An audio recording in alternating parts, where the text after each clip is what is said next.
Hi everyone, it's lovely to speak to you. I've got a fabulous project for you this week. It's a project including two people dancing, and it's going to be drawn in charcoal. I'm going to be using this fairly traditional Winsor & Newton willow charcoal. And if you want to add a splash of colour later, I've got some soft pastels here which you can use after you've done the charcoal drawing. If you haven't got any charcoal, sketching pencils is just as good, and all of the techniques are vaguely the same, and you can still get all the different shades and tones that you might want. Okay, so I'm going to use a piece of charcoal, and usually they're better if they're quite short. It's easy to manipulate in your hands, and you can sometimes use the side as well as the point of your charcoal. Okay, so this is the painting, this is the image that I've decided to go from. The reason I chose this image is because there's a lovely symmetry in the bodies, and you can see all of the limbs quite clearly.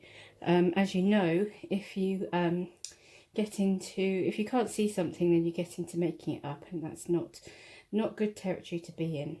Okay, now the thing to remember with bodies that are moving is the strict rules of body proportion are not always exactly the same. So with this drawing, yes, I've based it in the same approach as we would use, but also you have to look at movement in the body, and you have to look at what is next to each other, what's opposite each other, and you're almost relating one thing to another.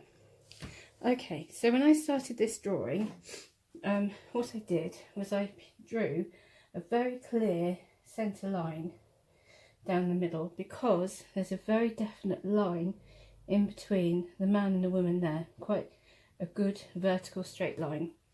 And then what I did was I separated the line into quarters. So half is about there, a quarter is about there, and a quarter is about there. Now if you remember, hips are pretty much halfway down the body. Remember, traditionally there are 8 heads in a body, and the hips is the center point, so that's there.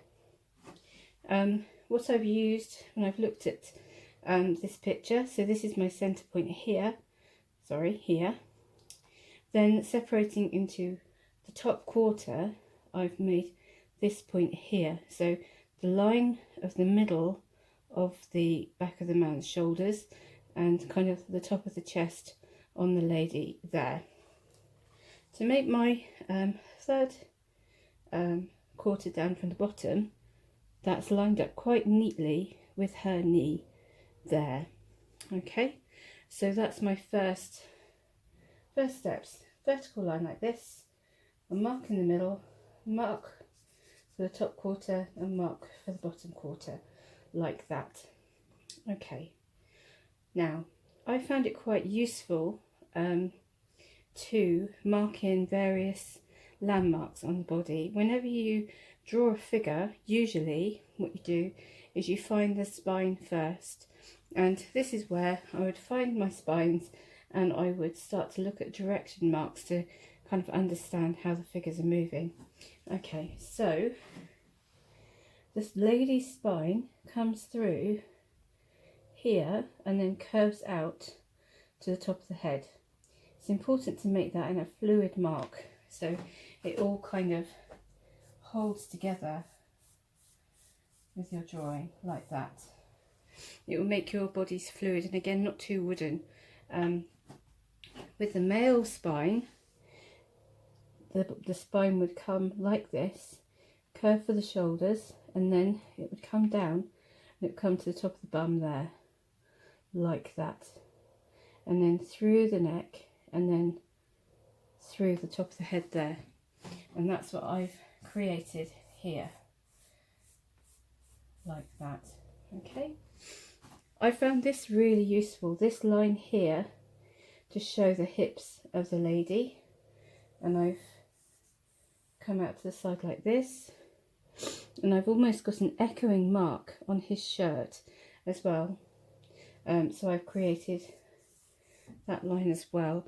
If you want, if you find it useful, it's important, you could decide how wide you want the hips to be, or how wide you want the body to be. And if you want to do that, then you take a unit, like for instance, a really clear unit for this is her head, and you could say one head equals her hips there, one head equals his hips there, and you could decide from that centre line how far you want to come out. Obviously, my very limited knowledge of ballroom dancing, but you have this kind of fluted effect with the bodies. The bodies have to curve out, so the shoulders may well be wider than the heads. So if you took, I'm going to stick with her head, I like her head better. I'm going to take that head, and then I would go 1, 2, and then I would know that I've got 1, 2, and the shoulders will finish about here, and I could do the same for her. Okay, so once I've created this mark here, I would then start to, and I've got the hips in, I would then start to think about the shoulders. So traditionally you get the spine at the centre of the body, then you get the shoulders, and then you get the hips, and create almost, traditionally, if the body is full on, and almost a box for the top of the body. Now, we can't do that because we've got arms in the way. So what you have to do is you have to look at the construction of what's going on up here. So on this centre line, you've got his arm and you've got her arm across the top, and you've got this movement here where his shoulders are, and that's what this line is here. So I'm doing almost a direction line through the centre of his shoulders, and then you come down. The top of the arm almost does the same thing, like this, and the elbow comes halfway across her body there. So that stops there. And then you have the forearm that makes this line here, and that's why I've got that line there. Her arm then sits on top. Now her elbow is halfway across her head there, so I think mine's come a bit forward, so I'm going to take it back there. You have the upper arm, and then you have the upper arm, the forearm there. Really, you're building a skeleton. You're just looking at the spine, the shoulders, the arms, and then down to the legs. With the legs, again, this is very clear, so start with what's clearest, and you can see the spines come around here, and then the hip joint is in the centre of the leg here. So you take that point there and you go down to the knee, and again you can use her head as a unit, and you can measure from the hip to the knee, so it's about 2, and you can create your mark, and the knee is on the centre line, so you can plot those marks and get that direction line there. Now this part of the knee, this is quite a wide angle, this is a much shallower angle. So you work out where the bottom of the foot is. As you can see, because the feet are moving, they're all in slightly different positions. But you work out where that foot is. If you want to do that, you can take the head and you can measure down to the foot like that, and then draw a line to get the direction line for the bottom. Don't need to worry about feet so much at the moment. Then you can see it's not completely vertical, but there is almost a negative space triangle there, which can give you a good idea if you're on the right tracks or not, in order to get the back leg. It's very important, even though you can't see it, to get a direction line for the back leg, and the knee is about here. So I've brought that down like that, and then get the angle for the bottom like that. And as you can see, this foot is higher than that foot, so you can just put an idea of where you want that foot to be. Now with a man's leg, this is slightly different. You can see that the weight bearing leg is this one here. Normally the weight bearing leg, which would be this one here, is usually straighter than the other one, because it needs to support all of the weight of the dancer. So the knee is under here, and this can come straight down here, and then you can place the foot near her other foot there, and again you've got an angle. So again, look at your angles. Oh, this is a right angle here, so that makes it easier, the foot and the ankle here, and then you can look at that, and that's probably about 45 degrees to the knee. So it is a little bit of guessing, but it's also trying to reduce your figures down into a stick insect, or a stick skeleton, in order to get the structure of the body. Right then, let's move this. Oh, sorry, I almost forgot. Once you have got that, then you start to put some flesh on the bones. So for instance, where you have her forearm, you would have a muscle at the top of the forearm. Remember, all the muscles are at the top of each limb.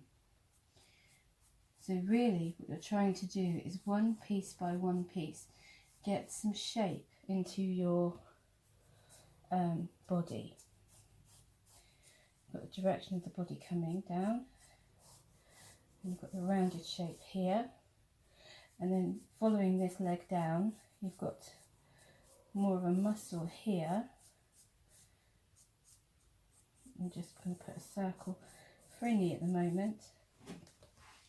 Then you have more of a muscle here, more straight part here, coming down to the ankle. Don't worry too much about details of shoes or anything yet. You're just literally putting flesh on the bone.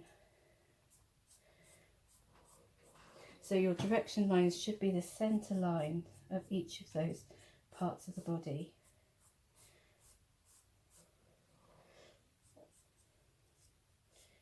Like that, and just a suggestion of where the feet will be. Now you've got this lovely straight vertical, so we don't need to put a lot of information in. We've got a darker part on the costume, which I'm going to draw in here. And then what I found really useful with this man's shirt is the seams. It helps to give you form in the shirt, gives you more information. So I've got this where the sleeve has been sewn in, and then I have a seam here for the side of the shirt. Because he's kind of part turned, you have a volume of the back, but then you also have part of the front as well, and giving you that seam, it kind of gives you more shape, more information in the shirt, and therefore it gives you more information in how he's standing. Okay, and we need to flesh out his arm, and again you can use the shape of the shirt. The structure literally is like coat hangers. You've got a structure, and then you've got a fabric that hangs over it. So I've got this part of the shirt here where it's all been tied in together, and again I can use that because it helps to describe the body underneath. And then you've got the fabric that comes in behind, like this. Now, this may look like an awful mess. There's a lot of lines, there's a lot of charcoal on this page, and you do get to the point where you want to clean it up. And I shall show you that you can just rub it out with a rubber to make it all a bit cleaner. And again, I'm looking at the folds in the trousers like this, coming down, and then you've got this swoop coming round here. I'm actually standing up doing this, and it's nice because the charcoal gives you long swooping marks. You can be more free with it. and I can get the perspective of the whole figure in one. Not quite right there, never mind. And then once I've drawn that leg, I can get the bun behind, like that. Must have lost a description in that one.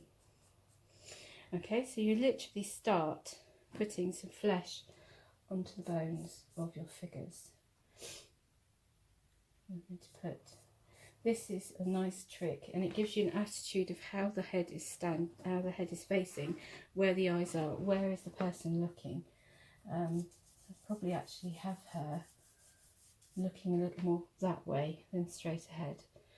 Now, I don't like this shoulder, this collar on his shirt. It makes it very difficult to see his neck, and the neck is very important to describe how the head is sitting on the neck and how he's turning and things like that. So I've been quite grumpy with that. Getting the thickness of his head, the volume of the head is quite tricky. So what I'm doing is I'm kind of drawing the hair and the suggestion of the ear, and then bringing that forward like that. Something a bit like that. Okay, so that's sort of the first stages of fleshing your figures out.